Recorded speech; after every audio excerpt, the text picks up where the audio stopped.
jina la Yesu Kristo tunakushukuru, asante. Pokea sifa zote, pokea na utukufu Bwana. Bali tumefika tunasema wewe ni Ebeneza. Hata tukiendelea Bwana, naomba uwezo wako wa ajabu kaendelee kuwa nasi. Kwamba Bwana neema ya kuomba na kupokea kutoka kwako nje kila mmoja wetu. Naomba Bwana roho ya wepesi kawe nje kila mmoja wetu. The spirit of heaviness no portion us, no share in this place, oh God. I thank you and I give you glory, for we shall leave this place with answers. Be glorified, be magnified forever. In Jesus' mighty name we pray. Somebody say amen. Pigia Bwana makofi mazuri. Amen and amen. And God is able. 1, 2, 3, go. And God is able to make all grace abound towards me, that I always having all sufficiency in all things may have an abundance for every good work. Amen. Makofi mazuri kwa Bwana. Now let us honor the grace of God from our parents, Papa William, like Mama Lita, like tuweke makofi yetu pamoja. Tunashukuru Bwana kwa neema. Na wewe ambao umefika kwa nyumba ya Bwana, wewe ni wa maana sana, wewe ni shujaa. Pigia Bwana makofi kwa ajili ya shujaa. Amen. Msalimie, mwambie wewe ni shujaa. Mwambie unaenda mbali. Amen. Amen. Na kama hapa nyuma mshika mkono mshimani, mashujaa wanakaa. Mashujaa wanakaa mbele, wakae nyuma. Ndio shiki neno la Bwana pamoja. Kama kuna kiti kwa mbele, ningependa kama tuweza roho ya kwanza, ya pili, ya tatu kuanzia hapo. Tashukuru sana. Na shujaa pia wakai peke yake. Huwa anakaa na shujaa mwenzake. Ndio kuna wakati mwingine mashujaa huwa wanapenda kuvamiwa, na kwa hivyo ili akivamiwa mwenzake anakuwa pale kumsaidia. Amen.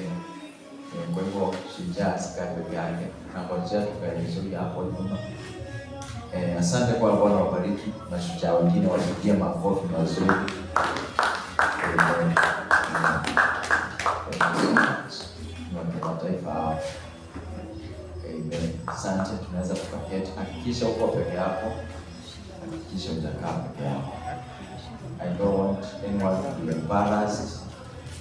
Sababu mkiona umekaa peke yako na umetembelewa, nitakusaidia. Na naweza kusaidia jinsi ambayo utakuwa embarrassed na uko na mwenzako. So, nisaidia hapo, usiniingize kwa majaribu. Amen. Sema amen.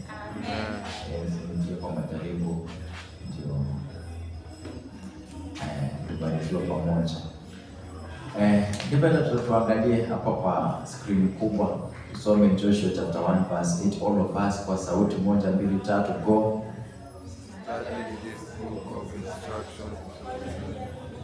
Meditate on it day and night, so you will be sure to obey everything written in it.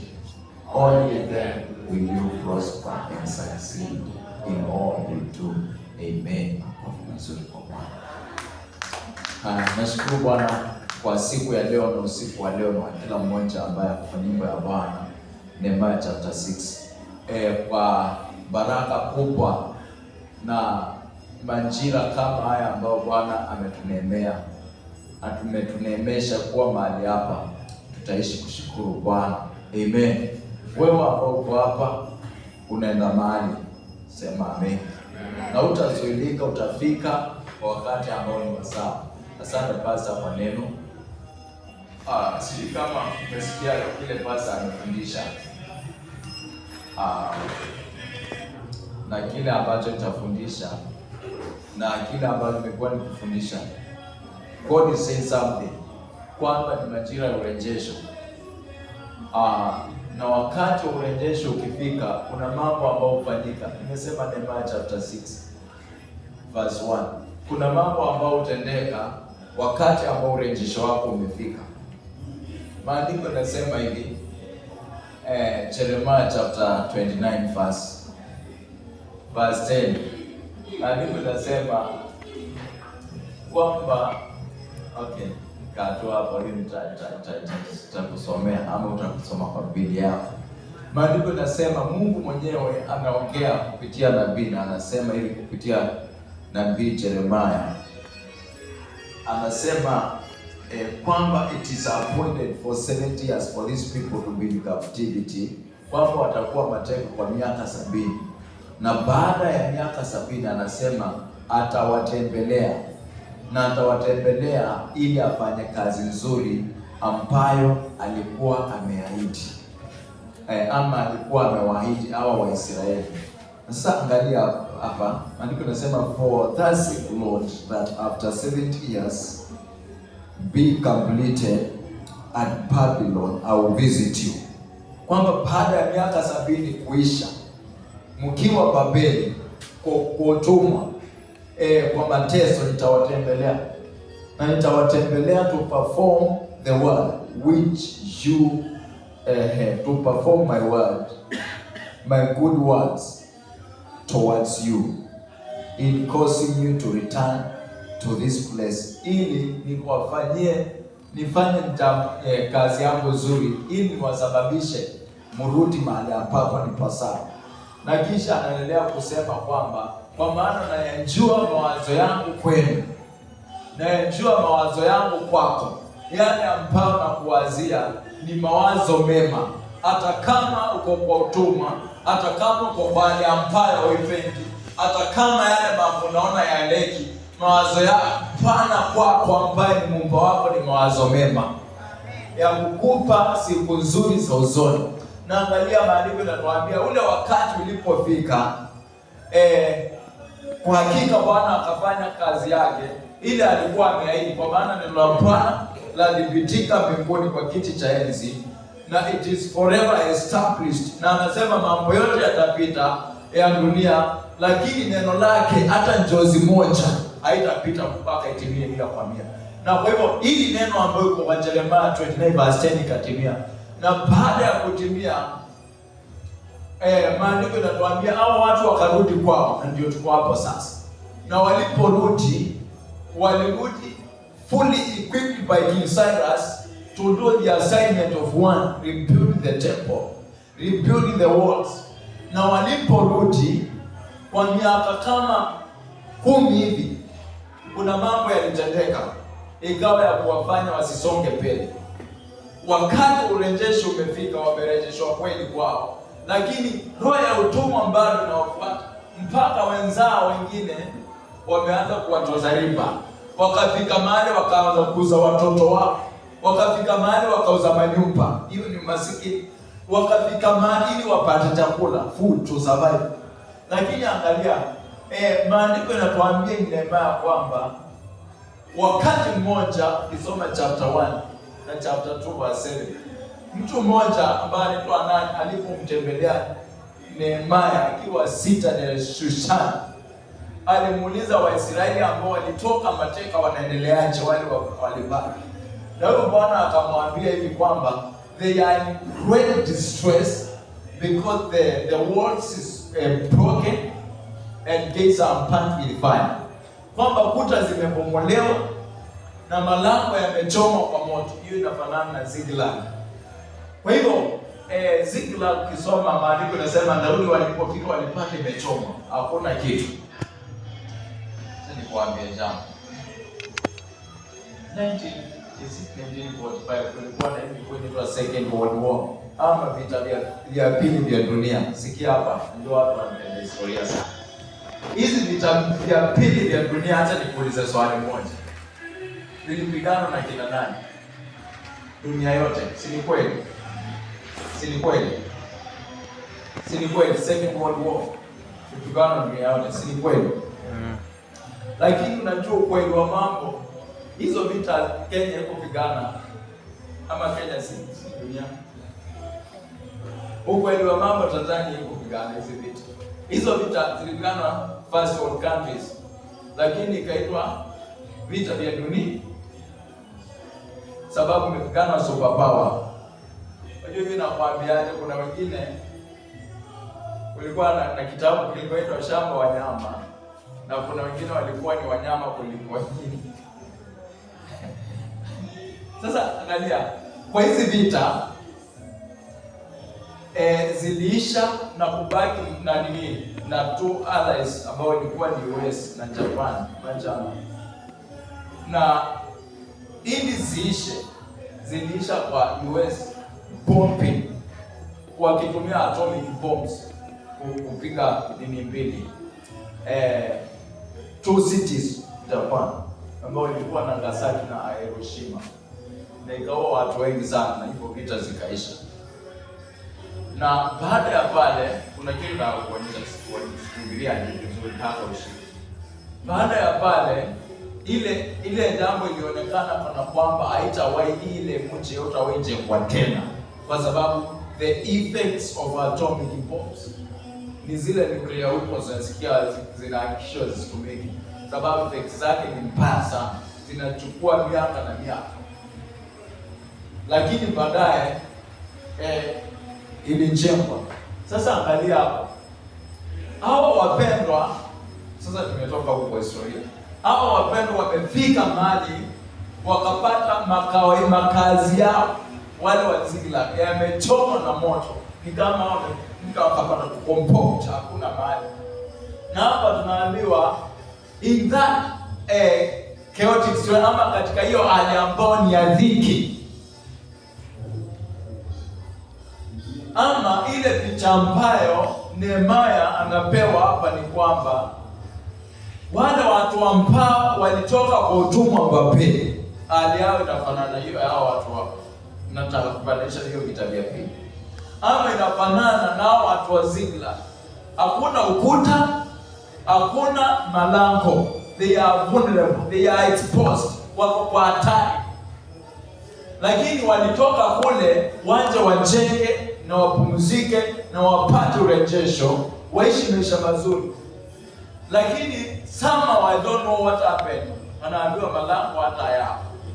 Na maandiko yanasema Nehemia akajua wapendwa wako kutoka kwa utumwa wakakaa kwa utumwa wengine, na akaanza kufunga na kuomba. Ndio nimekuja hapa sababu ya wakati. Chapter 1 inasema I prayed and fasted for many days.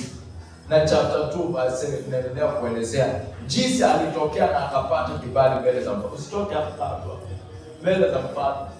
Na maandiko yanasema mfalme akampa nafasi na akamwambia enda kufanya hiyo kazi, enda waujenge, na akampata barua authority equipping ili akafanya hii kazi.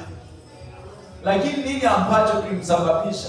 Alikuwa ni mnyweshaji, na baada ya kusikia ndugu zake hawako kwa hali nzuri, akabeba ule mzigo.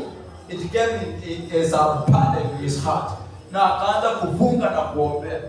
Mimi nitakuuliza swali moja, ni lini mwisho ulifungia ndugu zako, hata wale biological, na ukaombea specific, not for you, specific? Hata tuseme hivyo, hata ile ya kwako utapata, najua unafungana, najua Wanyarwezi wanafunga, lakini na kuchallenge hapa, angalia kile Nehemia anatufundisha. Maandiko yanasema hivi, baada ya kuona mtaka tuone mambo kadhaa, alafu tuombe, si usiku wa kuhubiri, kwamba baada ya wapendwa kutoka kwa utumwa, walitoka waingia kwa freedom ama kurwa. Lakini walipofika, kile ambacho walitakiwa wafanye haikuingiliana na wale watarajia. Walipata vizuizi, opposition, mwaka wa kwanza, wa pili, na karibu miaka 10 ikashindikana, mpaka ripoti ikawajilia Nehemia na akaambiwa they are in great distress. Akaambiwa kwa dhiki kubwa, walitoka kwa utumwa, lakini mpando wako kwa dhiki, mambo hayakuenda vizuri. Na hiyo jambo ikamhuzunisha, na akaanza kuomba na kufunga. Hata nikuonyeshe jambo pekee, kila mara ukichukua nafasi ya kufunga na kuomba, umeanza kufanya ni ufunguo wa kufungua realms, ni ufunguo wa kufungua mambo ambayo kwa hali ya kawaida haiwezekani. Sema amen. Na maandiko yanatuambia alipopewa nafasi ya kwenda kujenga ule ukuta, tusome hapa, tusome pamoja. Na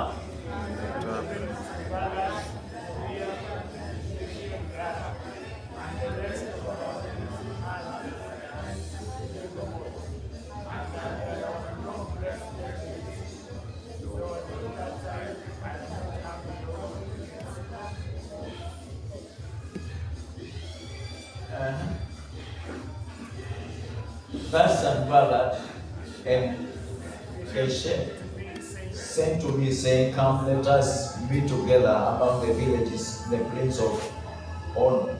But they thought to do me harm. Verse 3. So I sent messengers to them saying, I am doing great work so that I cannot come down. Why should the work cease while I leave it to go down to you? But they sent this message how many times? 4 times. And I answered them in the same manner. Now it happened when Sanballat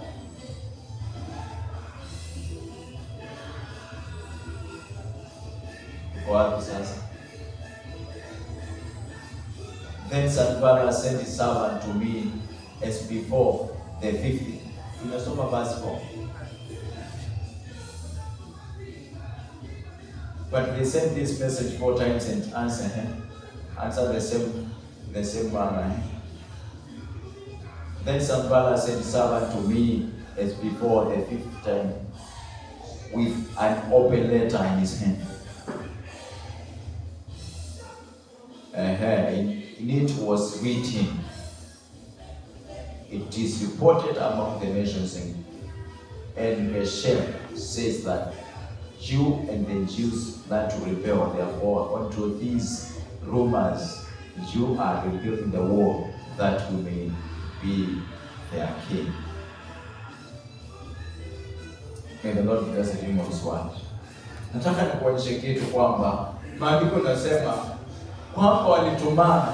Tulisha chapter 2 verse 7.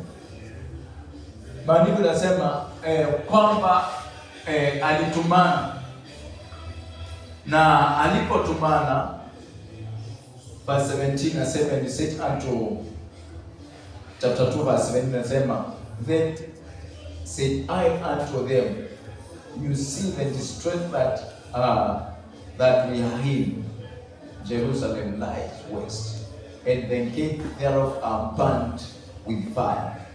Come and let us build up the wall of Jerusalem, that we may be no more a reproach. Kwamba wakati walirudi na Nehemia akapata nafasi ili ajenge ukuta ama asaidia, maandiko yanasema aliwaita wapendwa na akawaambia njooni. Then I said unto them, mko kwa hali ya dhiki, angalieni vile Yerusalemu iko, angalia malango yake yamechoma. Akawaambia kwa hivyo njooni ili tujenge ukuta. Kwa hivyo akawaita wajenge ukuta ili tusiwe katika hali ya aibu. Haleluya. Usiku wa leo ni usiku wangu na wewe kujenga ukuta, tuondoke kwa aibu yoyote. Ni usiku wa kufanya kila ambacho Bwana anatarajia tufanye. Kila ambacho Bwana alituwekeza hapa Nyali West ifanyike. Kila ambacho Bwana amekusudia ifanyike kwa maisha yako, huu mwaka itafanyika, utaisababisha usiku wa leo. Maandiko inasema wale ambao walikuwa wamelemewa, tuko kwa hiyo basi. Wale ambao walikuwa wamelemewa miaka yote, karibu miaka 10. Wakati Nehemia amekuja mtu ambaye hajatoka mahali popote, ametoka from Citadel Shushan. Amekuja si Shushan Citadel only, ametoka katika uwepo wa Bwana. Mtu ambaye amekuwa akifunga na kuomba many days. Kwa hivyo amekuja na uwezo wa kiroho na uwezo pia umetoka kwa mfalme. Na kawaida akawaambia njooni pamoja tujenge. Nimekuja kuambia yale ambayo yameshindikana kwa muda mwingi, haya majira itawezekana. Yale ambayo imekaa kana kwamba imesimama kukuzuia, kutoka usiku wa leo utaweka mahali pasawa, utapata breakthrough kwa maisha yako. Hizi wote ni wale ambao wanaona wako pale hawajaridhika. Wale wameridhika wanaweza lala. Lakini yule ambaye akiangalia anasema mapato yangu sijaridhika, najua Bwana anaweza fanya jambo, ni usiku wako. Yule ambaye anaangalia anasema hali yangu vile ilivyo, kuna kitu ambacho nataka Bwana aguze, ni usiku wako leo. Yule ambaye anaangalia biashara, karia, mambo yake yote, anasema there is something God can do. Ni usiku wa kujenga. Na akawaita wale ambao walikuwa na kawamelemewa. Na walipokuja pamoja, maandiko yanasemaje next verse? Walipoanza kujenga, ukainuka watu wengine. Kila man, I told them the hand of God. Akawaambia mkono wa Bwana uko juu yangu kwa wema. Na akawaambia maneno ya mfalme, say let us arise. So they said, alipojenga imani yao, wakasema let us rise up and build. Wakasema acha tusimame tujenge. Then they set their hands to this good work. Wakainuka na mmoja na next verse, na wakaweka mikono yao kufanya hii kazi nzuri. Na maandiko inasema hivi, tusome pamoja mpaka when Sanballat, Amorites, Tobiah and Ammonites officials and the Geshem and Arabs heard of it, they laughed at us and despised us and said,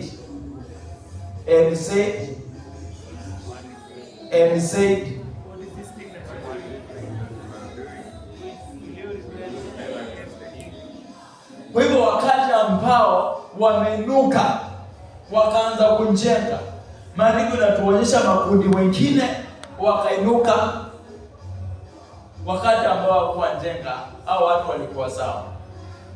Lakini mradi tu wameanza kuinuka wajenge, forces to subdue them, nguvu ambazo ni za kuwakandamiza, ni kuhakikisha watasonga mbele, watakaa kwa aibu. Sikia, kuna nguvu, kuna forces, kuna watu waovu wanataka ukae kwa aibu. Kuna wakati kwa sawa hakuna mtu atashughulika, lakini ukianza kuinuka hata wengine huko wajua utasikia wanakuongelelea. Wakati mambo yako yameanza kubalika, hata wengine wajui, they will talk about you not for good. Lakini angalia maandiko yanasema hawa Sanballat, Ammonite, Tobiah, Ammonite officials, Geshem and Arabs waliposikia kitu ya kwanza walicheka. Bwana asifiwe sana hapo nyuma. Kwa pamoja. Angalia, walicheka. Hii kucheka ni madharau. Si kicheko ya furaha. Hawakucheka. Hebu salimia jirani yako, mwambie jirani angalia hii kicheko. Sasa nikufundishe. Mwambie kicheko ni mbinu ya sanaa. Si mwambie ama ni sanaa ni mbinu ya sanaa.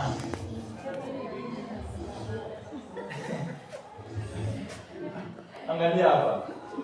Unaweza ukacheka kwa furaha ama unaweza ukacheka irony. Unaelewa? Ukacheka ukifurahi ama ukacheka kuchekelea. Jirani yako anaweza akakucheka ama akakuchekesha. Hebu muulize amekucheka ama amekuchekesha. Sasa they laughed. Hawakucheka wakiwafurahia sababu wanacheka. Waliwachekelea. Na waliwachekelea hiki kicheko ili kuwavunja moyo. Waliwachekelea ili kazi ziendelee. Wavunjika, intimidated. Na angalia hapa, maandiko yanatuambia they laughed at us, number 2, and they despised. Sasa nikwambie, maandiko inasema tazama, Bwana ni hodari, he despises not any. Mungu ni mkuu sana na hapuuzi mtu yeyote. Lakini hao watu wamewachekelea na wamewapuuza na wakasemaje? Wakasema angalia hao Wayahudi. Look, what is this thing? Ni kitu gani hiki hao wanafanya? Anasema, "Je, will they repel against the king?" Hebu angalia verse 20 ndio wanasema. Angalia hiyo madhara. Angalia hiyo. So I answered and said to them, let them God of heaven himself. Then God said to them, the God of heaven himself will prosper us. Therefore, we his servants will rise and build. Unaona? Neema anawaambia Bwana mwenyewe atatupa ushindi, lakini sisi tutainuka tujenge. Nasema lakini nyinyi hamuna nini? You have no heritage or right or memory. Ndio kuna version nyingine napenda, hata hii ninaipenda. Walisema you have no portion, you have no part, you have no share in this work. Nasema I pray God of heaven will help us to succeed. Kuna basi nasema, maandiko nasema, walisema even the forts, hata wale mbea wakipanda ule ukuta utabomoka. Lakini hiyo madhara yote haikuvunja hao wapendwa moyo, sababu walijua kuna Bwana ambaye wako nao na walijua kile ambacho wanajenga watafaulu. Kuna mambo mengine yatainuka kukurudisha nyuma, lakini kuambia mbinu moja shetani anatumia ni intimidation. Na hata akinua intimidation, wewe kataa kuwa intimidated. Sema amen.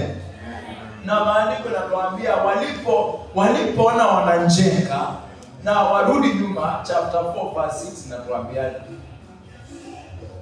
walipoona wanaendelea kujenga na kazi inasonga. Verse 2, chapter 4 verse 2 nasema, and he spoke before the brethren and the army of Samaria and said, what are these people Jews will they fortify themselves? Nisome hiyo verse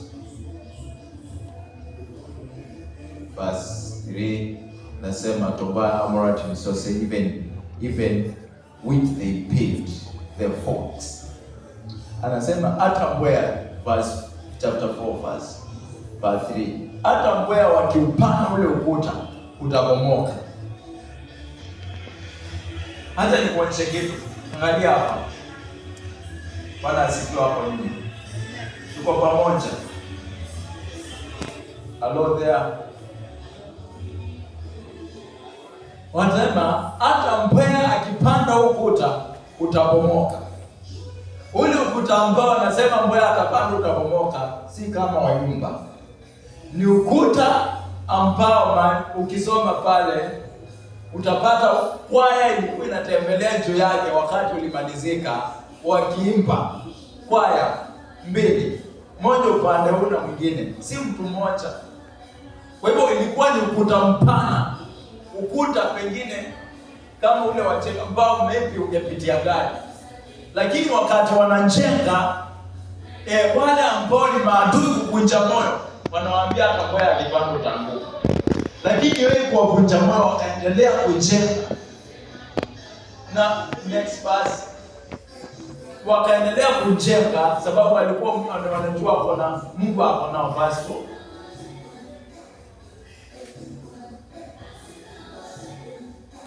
then I prayed. Sikia, hii ndio nanga hapa, yaani siri kwa maombi. Akaomba akasema, hear us our God, kwa maana tusome pamoja, for we are, kwa maana tunadharauliwa. Tusikie Bwana, tusikie wewe Mungu wetu, kwa maana tumedharauliwa. Yaani hii kazi ambayo tunafanya bidii kubwa, tunaambiwa mbwea akipanda itaanguka. Mbwea, kwani hiyo mbwea hapo na nguvu kiasi gani anaangusha ukuta? Wewe ni wapita gani? Akasema we are being mocked. Tusome. May there, hiyo inaitwa maombi ya warfare ya kurudisha back to the center. Hebu tuwekee Kiswahili.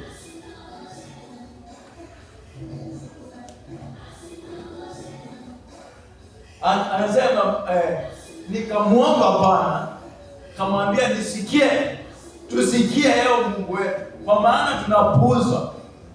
Mungu wetu, maana tusome pamoja. Sikia Mungu wetu, maana tunadharauliwa. Nishie mashukimu yao.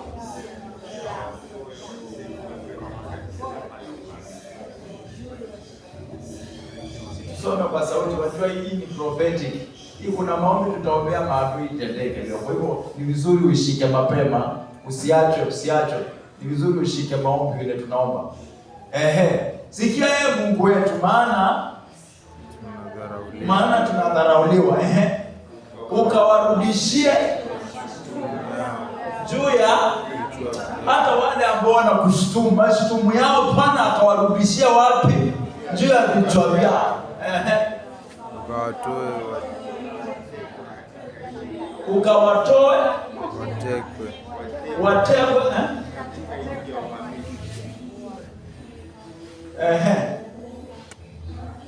Next.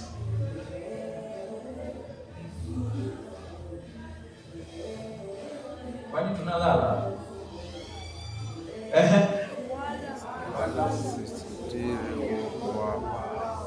Wala isifutwe dhambi yao mbele zao. Wamekukasirisha mbele ya wao wanaojenga. Angalia, wale ambao jenga, maandiko yanaongeanga kuhusu wise master builder in Matthew chapter 7 verse 20.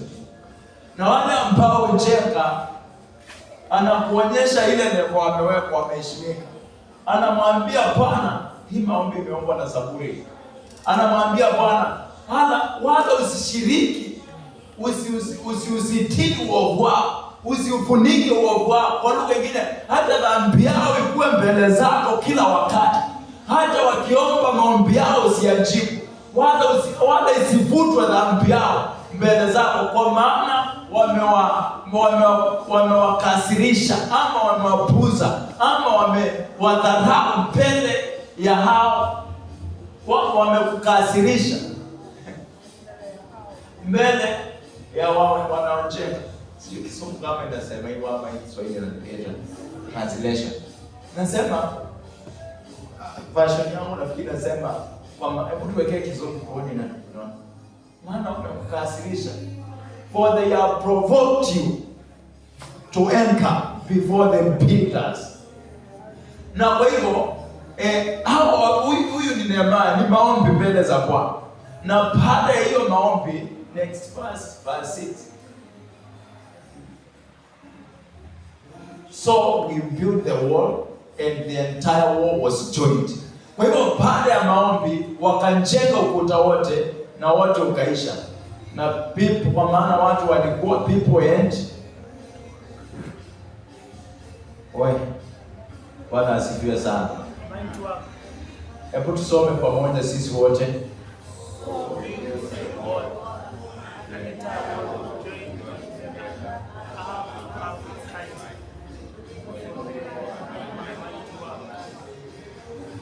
Sasa nataka nifanye kitu hapa.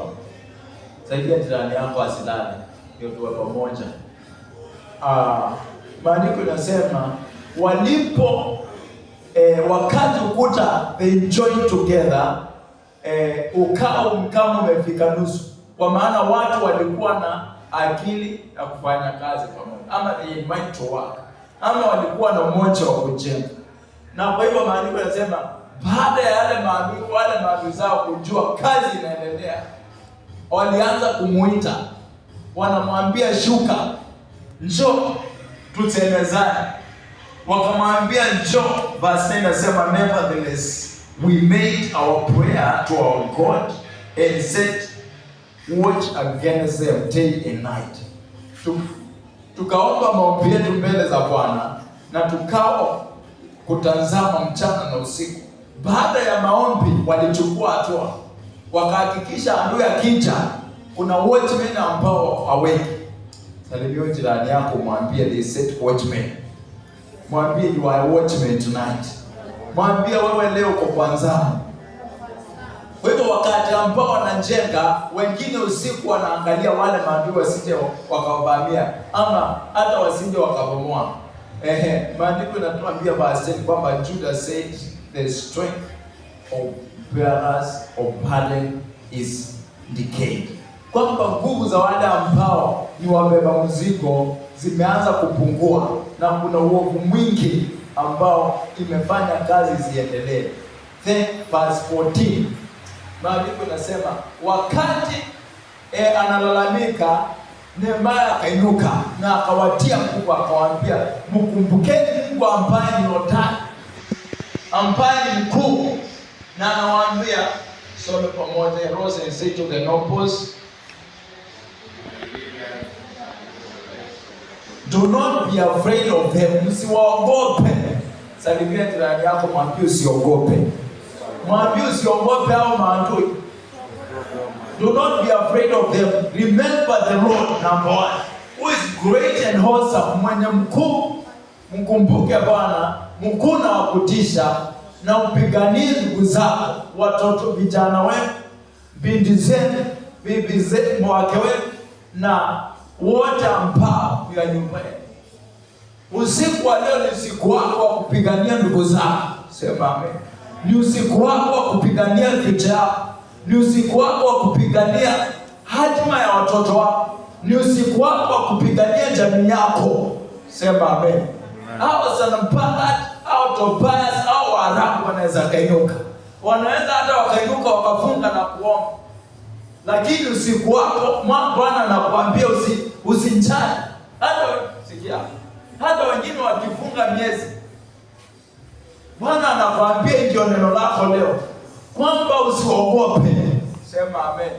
Anasema remember the Lord, who is great and terrible, and rise to fight for your sons, daughters, for your brethren. As you rise, baada ya kuweka nanga yako kwa Bwana, na ukipigana utaona ushindi. Sema haleluya. Sema haleluya. Kwa hivyo hao wapendwa wakainuka na wakajenga. Na maandiko yanatuambia wakati waliona kazi imekamilika, baada ya kujaribu njia zote, bado walikamilisha. Napenda basi kwa hapa ambao nataka kuisoma. Maandiko yanasema hivi. Nimalizie mahali ndio tuombe. Maana ni usiku wa kuomba. Chapter 6, maandiko nasema, now it came to pass when Sanballat in the verse 15 nasema, so verse 15, tuwekea verse 15, Nehemiah chapter 6 verse 15.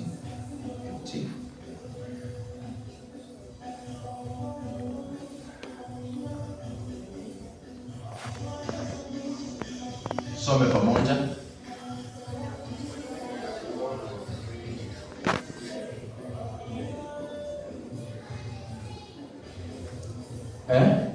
Turudie kwa sauti.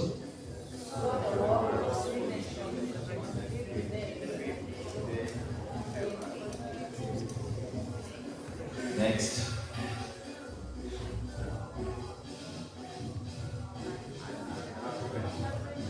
And it happened when all our enemies heard of it,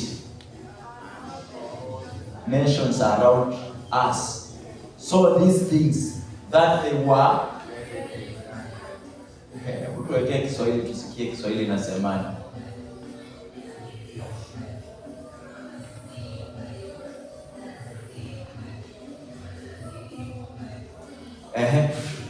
Some ikawa adui zetu wote waliposikia, ndipo mataifa wote waliotuzunguka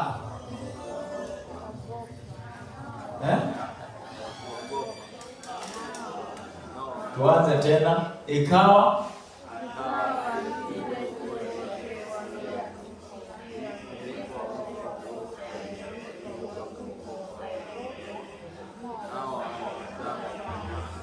nao wakakata tamaa sana machoni pao wenyewe, maana walitambua kazi hiyo ilivyotendwa na Mungu wetu. Maana walitambua kazi hiyo ilivyotendwa na Mungu wetu. Yaani anasema kazi ilimalizika kwa siku 50 na ngapi? 50 na ngapi? 52. Na wale ambao mataifa walikuwa wanawazunguka, hata maadui zao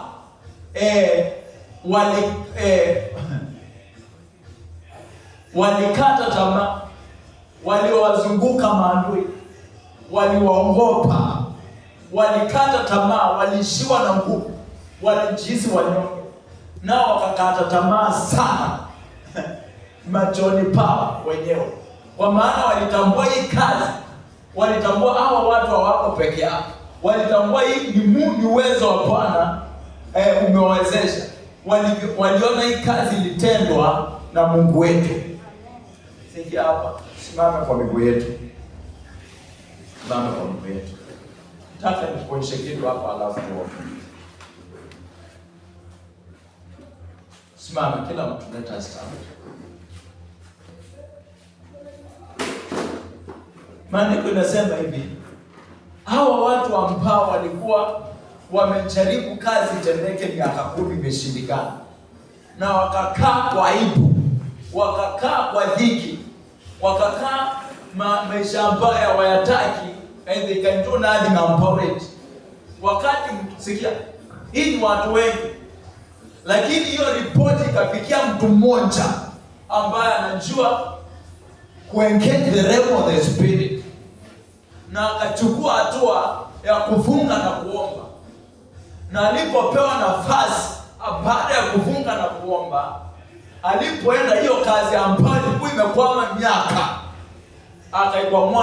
akaikwamua na kwa siku si miezi, kwa siku 52, mwezi mmoja plus, ile kazi ambayo watu walishindikana kuifanya miaka 10, si watu wawili ama watu 10, ilikamilika kwa siku 52. There is something about prayer. Kuna siri, kuna mambo katika kuomba. Na ndio maana uko hapo usiku wa leo. Kuna mambo mengine ambayo yamekwama miaka na miaka, usiku wa leo utayakwamua na yatakwamuka. Mengine ambao utayaombea leo, wengine wanafanya miaka 10, utayakamilisha na mwezi mmoja. Kwa maana umejua siri. Maandiko yanatuambia he prayed and fasted for many days. Na baada ya kupewa nafasi, wakati adui kila mara ukiinuka kucheka, kuna watu ambao watainuka to suppress, kupigana na kila ambacho unafanya.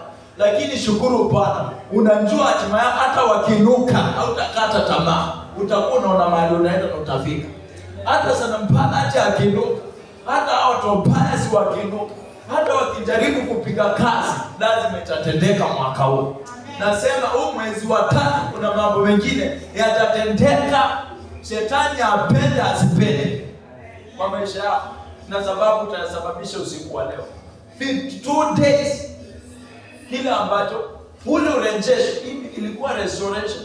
Walikuwa wanatoka kutoka Babeli wapokee urejesho, na ule urejesho walipofika wakapata na forces they could not navigate. Wajua ni kufundisha the 4 levels, principalities and powers. Hizo tu ni za kitabu. Usione kama ni za New Testament. Ni za tangu shetani atoroshe mbinguni. Apostle anatufunulia tu wakati wake, anakuonyesha the ranks. Sababu kuna wakati alikuwa mbingu ya 3 akazinjua. Lakini angalia, hizo nguvu ndizo ziliwafuata. Sasa nikwambie jambo, Israeli walitolewa kutoka utumwa siku moja, lakini wengine kile ambacho kiliwafanya wasifike kwa nchi ya ahadi, sababu the mind was not renewed. Utumwa ulikaa kwa akili zao, kiasi kwamba kile Bwana anasema they limited God.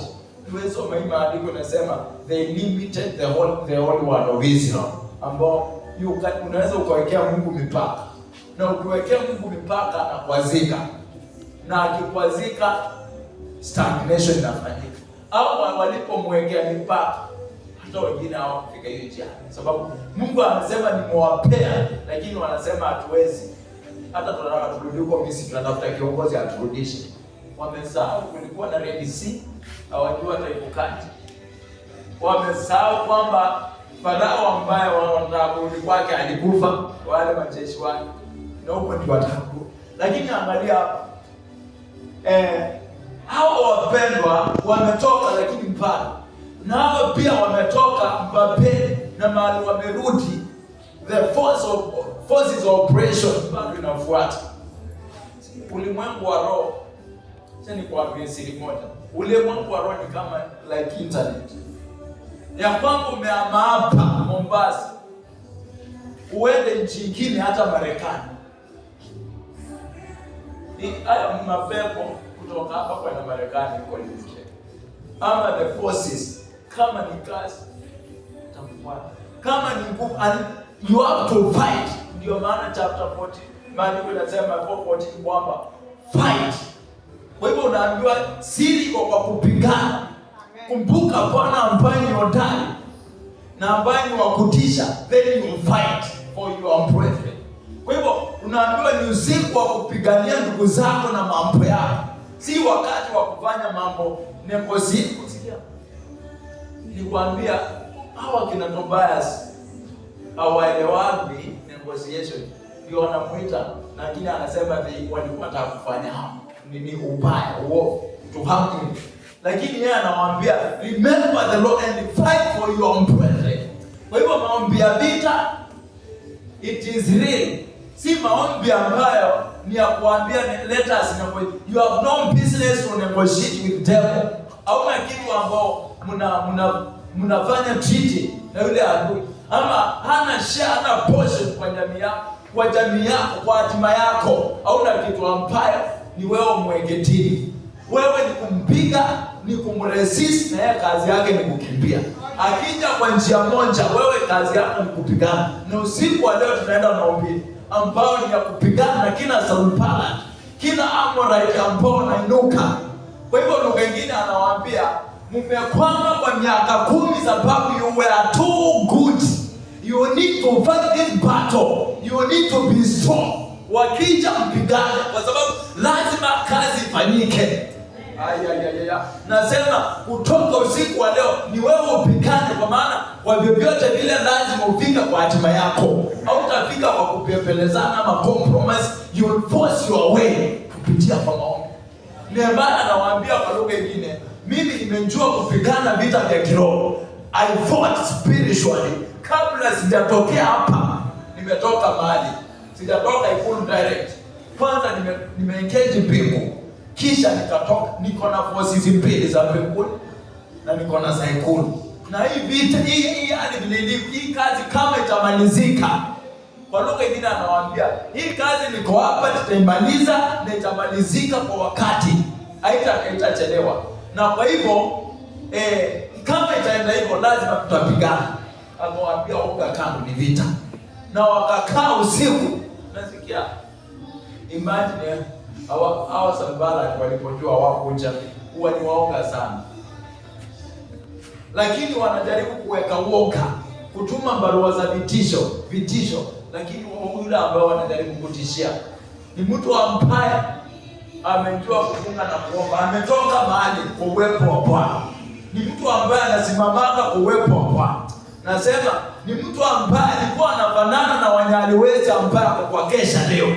Kwa hivyo walikuwa wamechelewa na nguvu zote ambazo zimekaa kama zimekuzuia miaka imepita, zimechelewa sana. Usiku wa leo zinafika kikomo. Na akawaambia fight for your brethren. Na angalia, napenda hii basi kwamba baada ya siku 52 kazi ikakamilika. Na akaponya, akapanga kila kitu vizuri. Na maandiko ukisoma chapter 5 inasema alikuwa governor for 12 years. Ametoka kuwa kabela mpaka akaingia kuwa governor for 12 years, akiwa anaongoza hao watu. Nini ambacho kimemuinua kutoka kuwa mfanyikazi tu wa kutumikia mfano mpaka mtu wa kutumikia taifa? Hii ni taifa. Kisikia ngava na usione kama ni wa Mombasa. Sio ule gavana wetu. Ni gavana wa nchi nyingine. Ni vile hawataka kumwita rais yako kwa rais wa wakati. Na pia lakini alikuwa ni position ya rais. Sababu ni Israel. Ni gavana. Na angalia hapa yule ambaye alikuwa from hali ya chini. Ni nini ambacho kimemtoa pale? Mambo mawili. Pade kutokuwa hayuko content, number 1. Number 2, kufunga na kuomba. Sababu hajaridhika, amechukua hatua ya kufunga. Amechukua hatua ya kuomba.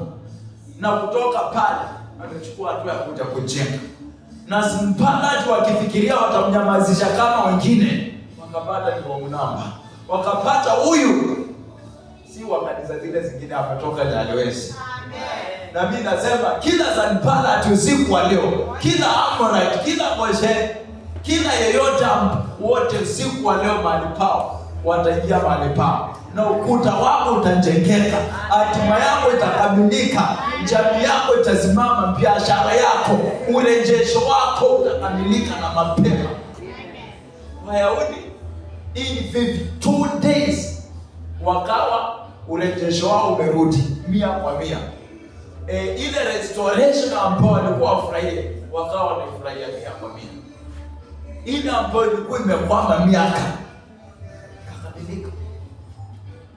Kuna wengine hapa Mungu aliongea urejesho na akaleta, lakini bado hujafurahia. Usiku wa leo utaanza kufurahia urejesho wako. Kwa maana utapigana na forces zote, nguvu zote ambazo zinafanyaga hiyo delay. Sasa umejua kuna force behind. Kuna force behind. Na huwa zinakandamiza. Ukiulizwa ni nini ilikuwa inasababisha hao wenu, hautapata sababu. Hivyo ndipo ilivyo. Kila mara ukitaka pingamizi itakuja, lakini hata kabla hazijakuja zitakupata uko tayari. Shika mkono wa jirani yako. Shika mkono wa jirani yako, tunaenda kuomba. Nataka tuanze kuomba. Nataka muombee kitu cha kwanza. Aishike moto wa maombi. Amen. Amen. Hallelujah. Tunamshika mkono. Umeshika mkono wa jirani. Sema, Baba, kwa jina la Yesu Kristo, unitie mafuta mabichi, hata nikiomba Bwana ukasikia maombi yangu na ukanijibu. Sema na muombea jirani yangu kwamba atakuwa hodari, akiomba, akipigana vita, akapata ushindi mkuu kwa jina la Yesu Kristo. Kwa hivyo ningependa twende mbele za Bwana, umuombe Bwana kila nguvu zote ambazo zimesimama kuzuia urejesho. Sema majira yake imefika kikomo. Yatangazia kwamba majira haya haitasimama. In unity, I want us to fight every power ambayo inazuianga urejesho, ambayo inazuianga baraka, ambayo inaletanga kuchelewa. Kwa jina la Yesu Kristo twende mbele za Bwana. Muombe na huyo ndugu pamoja, huyo jirani muombe. Kwanza hata kumuombea ndio utaombea kwako, naye pia anakuombea. In the name of Jesus. Kwanza akupiganie na wewe umpiganie. Kisha kutoka pale ndio kila mtu sasa ataenda kujiombea. Sababu unaweza kujiombea na kwako zinakushinda. Lakini ukipata mtu wa kupigania, pigana vita zake kwa moyo wako wote. Kwamba hatazuilika tena. Kwamba hakuna nguvu nyingine itasimama mbele yake. Muombee haya majira kutoka kwa huu mkesha. Kwamba ataona ushindi wa ajabu kwa jina la Yesu Kristo.